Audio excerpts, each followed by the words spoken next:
Good afternoon. I've got a few things to say. I've got business to talk. Let me say that was quite an opening. Interesting. Barely touches on what took place on April 4th, 2024. It touches it. Let me start by saying just a few things, okay? Let me lay it down here for you in a very basic, common sense, everybody knows fashion. You know, there's a saying that goes around, it goes around in New Hampshire quite a bit. You don't mess with a mama bear's cubs. You ever hear that? It's bad news if you do that. Let me tell you something else you don't do. You don't mess with a father's daughter's life. You don't threaten a father's daughter's life. You don't threaten a son's elderly parents. And you don't threaten Jason. And even Kyle should have known that. And you know what? He did know that. But what was Kyle? What was Kyle? Kyle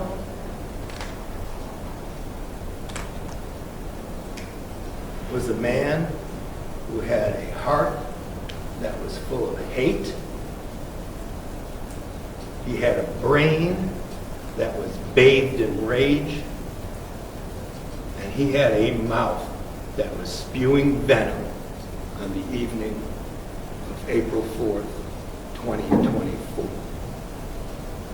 And to sugarcoat what went on that evening, a little after 10 o'clock p.m., and say it was a petty, conditional threat is the understatement of this decade. What happened that night, ladies and gentlemen, I will give you some background. I will tell you what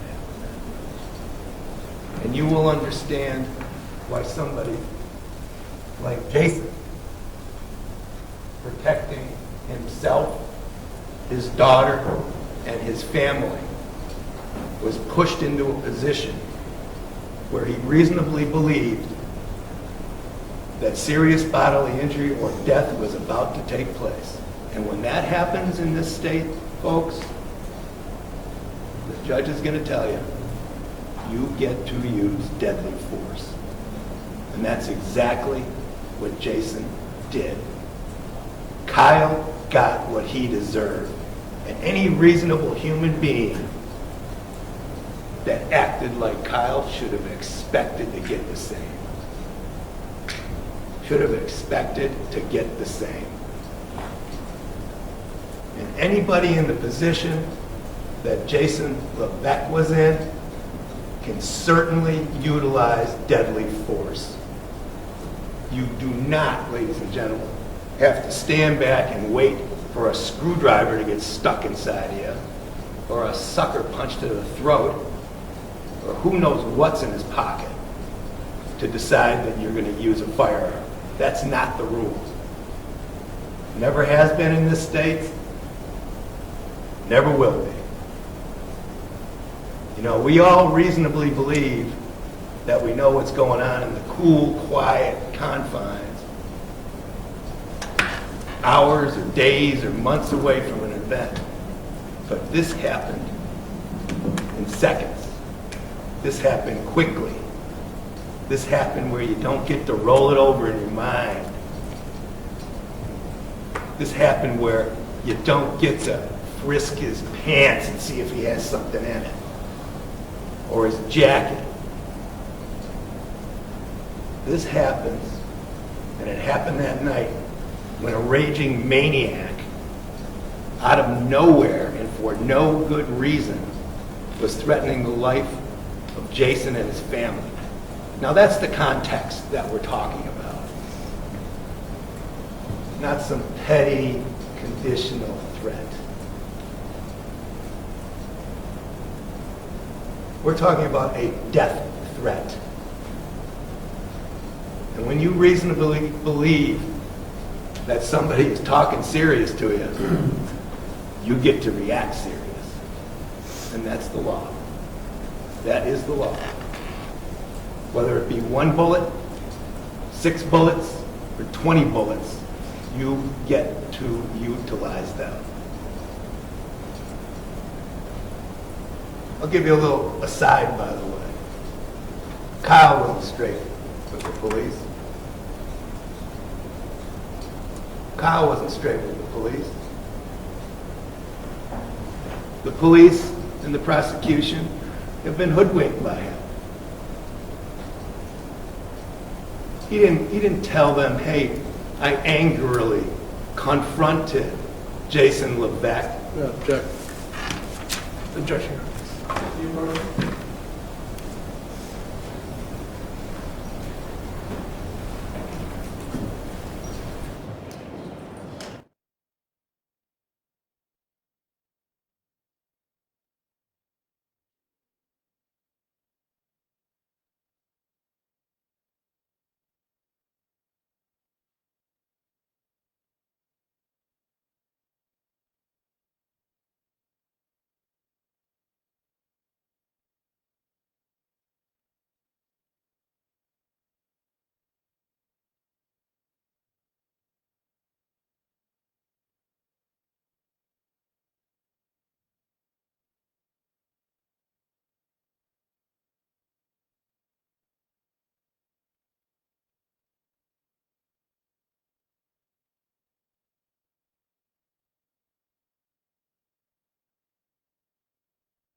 Kyle, you heard what the prosecutor said about Jason and what he heard?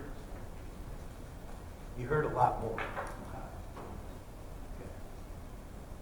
You heard a lot more. Kyle.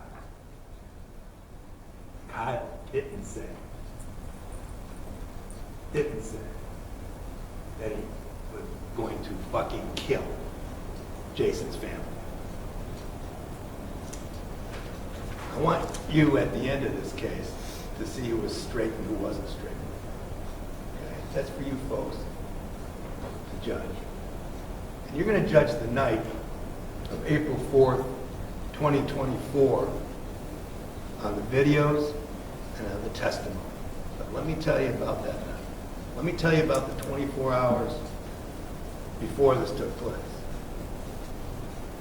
The 24 hours before this took place, Jason Levesque was working hard, 24 hours in a row, plowing snow, hitting all of his accounts in Rochester over and over again. It was a continuous snowstorm, cycling through and clearing all night long, and all day long, working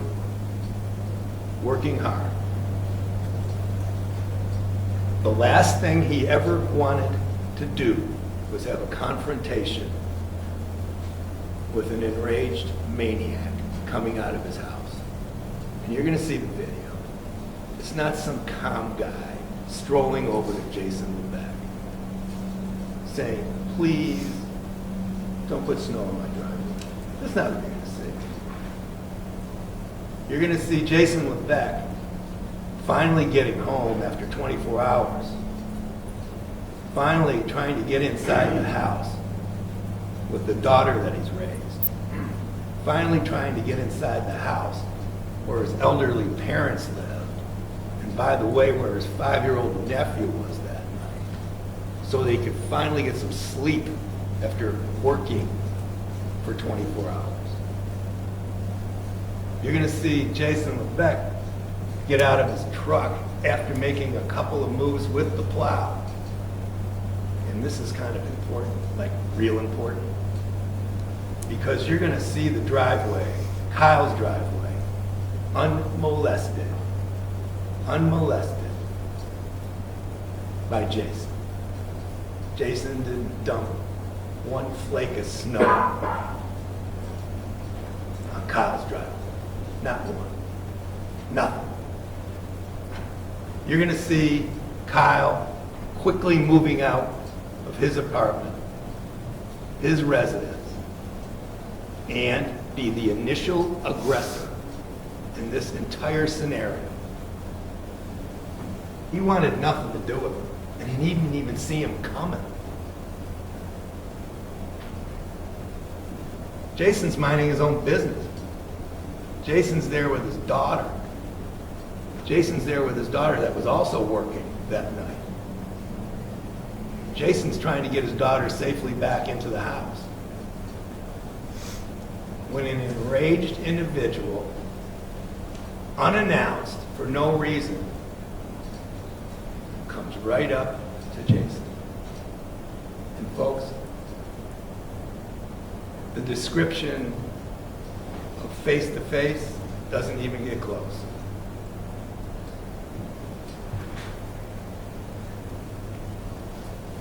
Kyle literally, when you see this video, Kyle literally sticks his nose right into the cheek of Jason. And we contend as he's doing that, as he is having actual physical contact, you say face to face? How about face on face that he initiated? Is threatening his life, threatening his daughter's life, threatening his family's life. He doesn't even know why.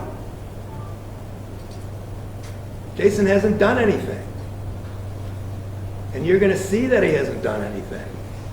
The one thing on that video that is crystal clear is that Jason's done nothing. Nothing. Nothing to even deserve a "I'm going to fucking kill your family," like the prosecutor said. Not even that. But quite frankly, you'd interpret it, and any reasonable person would interpret, that Kyle was out of his mind. That he was acting beyond stupid. That you couldn't predict what he was going to do, because the initial act itself was unpredictable. It was without reason. There's no foundation for what he was doing. Screaming and threatening when Jason did nothing. Nothing. Nothing worthy of a complaint. But instead of a complaint, a death threat. That's what you're getting. That's what starts all this. But it just doesn't end. Now, is it a quick event? Yeah, it's a quick event. Is it a violent event? Of course it's a violent event. That's what we're doing here. Who started it? I'm going to ask you at the end of this case. Who was the initial aggressor? Who threatened the life of another individual? Who could reasonably believe that the threat could have been actually executed, carried out, where serious bodily injury could have taken place, or death?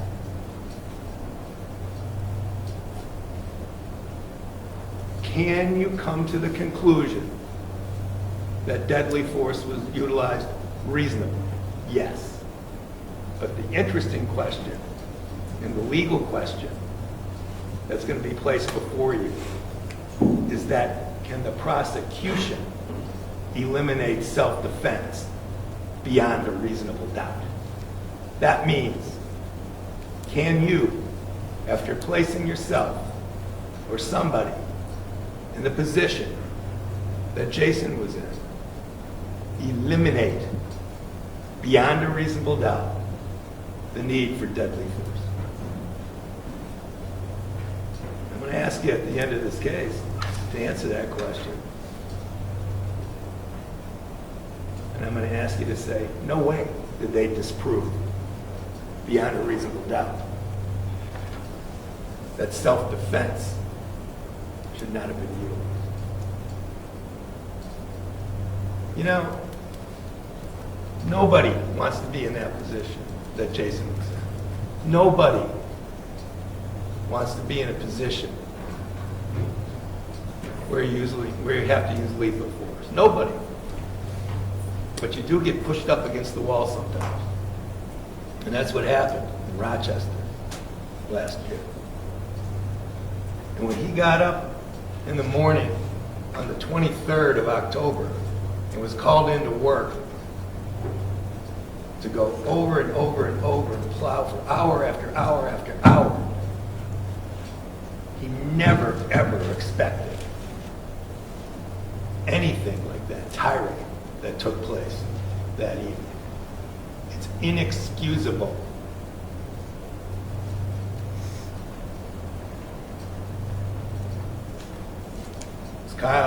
Was Kyle shot? Was he shot multiple times? Were there heroic medical procedures that were pursued?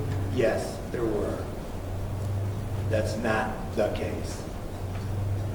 That's not the prosecution's main point. I'll give you a little aside. Maybe you didn't hear. I'm open. If Jason wanted to kill him, he could have. A little fun fact for you. He had another magazine with him. He could have just popped it in the 9mm and emptied that too.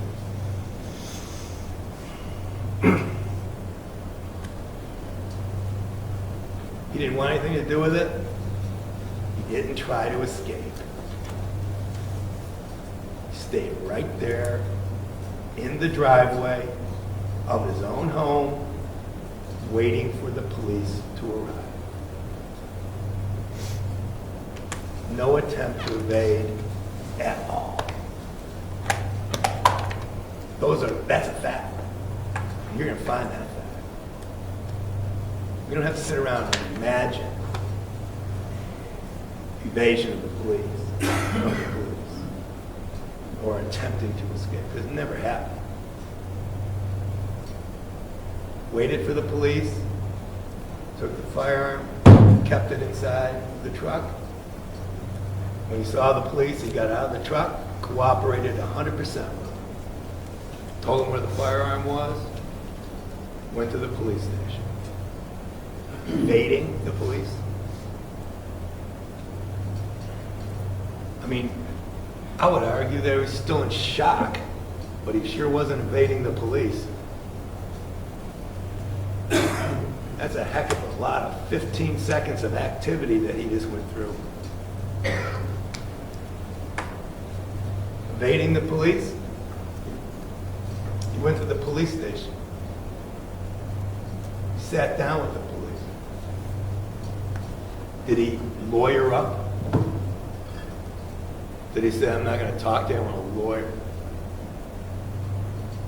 No. Did he go through a long discussion with him? Yeah. And let me give you another little side fact. He offered his video film from his cameras to the police. Yeah. This guy, the video film we're talking about, he offered to the police. It wasn't some grand investigation going on. And he spoke to him. And he told him he was threatened. And he told him that his family was threatened. And he told him that he shot Kyle. He told him all those things. And was he scared? Yep. And was it Kyle's intent to scare the hell out of him? Yep. And did Kyle succeed in doing that? Yep. And did Kyle succeed in convincing him that he was in danger? Yep. I'm going to ask you to imagine at the end of this case, going home after a long day's work,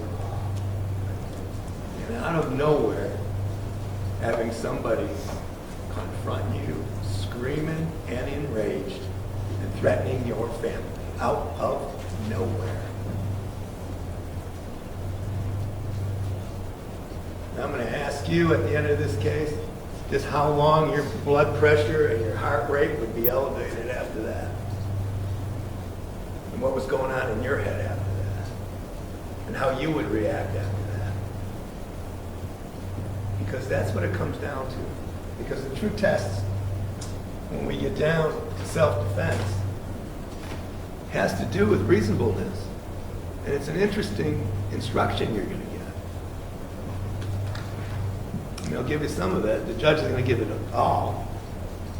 Did Jason actually believe that the other person was about to use unlawful, deadly force against him? Now let me just stop there. If somebody says they're going to kill you and kill your family, you can come to that conclusion.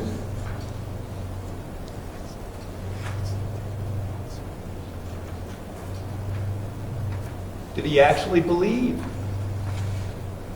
Did he actually believe that he was in danger of death or serious bodily injury? Roll that over. There's some interesting aspects of self-defense. And it can't be analyzed, like I said, in some Spartan lab after the fact. It has to be analyzed as if you're living through the same events as the individual that is asserting the self-defense. So you got to live in the shoes of Jason Levesque. You know what I'm saying? It's one of those.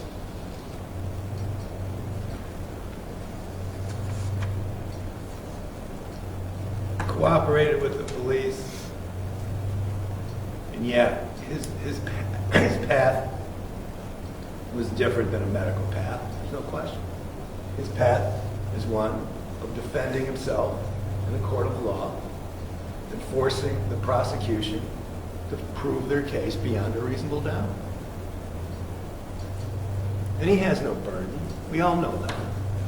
He doesn't have to produce anything. We know that. But as we move through the case, you'll see things will be produced on the part of Jason Levesque. Now the videos, they're not going to tell the whole story. I'm afraid we don't have a beginning to the end. And I'm afraid that you don't have audio, because I wish you did. If you had audio, I would assert you would have heard multiple threats from Kyle against Jason. That he turned back more than once and threatened to kill him and his daughter. If you had audio, that would have been a really great gift for you. You would have understood it even better. But you can just imagine and reasonably come to the conclusion that Kyle didn't just turn around and walk back to his house and tuck himself in for the evening. He just couldn't give up on Jason. He'd walk back, turn around, he'd shout out some more threats. Turn around, walk back, shout out some more threats. Taunting, threatening, continuously. That's what Jason was here.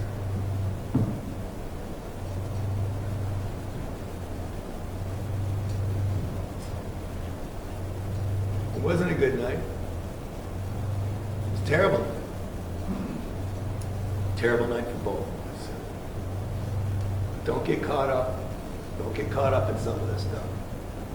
I understand the magical medical procedures. Understand the life-threatening wounds. Understand all of that. That goes with this turf. But in the end, the bottom line is going to have to be this. As the prosecution disproved self-defense beyond a reasonable doubt. And as you go through this trial, I'm going to ask you to filter that, all the facts through that legal principle. Filter it. And ask yourself, if and when Kyle takes a stand, do you trust him? Do you trust him? Is he giving you the full story? Or is he giving you the petty little argument that was referred to in opening? Pay particular attention to all of the circumstances in this case. Because if you do, at the end of this case, you will come to the ultimate conclusion. You will come to the ultimate conclusion that Jason Levesque acted in self-defense. That a reasonable person in his position would have perceived that he was in danger of death or serious bodily injury. So again, thank you for sitting in on this. You're going to see graphic images. You're going to see medical stuff. You're going to see all kinds of stuff in this case. But please keep an open mind. I'm begging you. Because if you keep an open mind, you're going to give us a just result. The just result in this case is going to be not guilty. Thank you.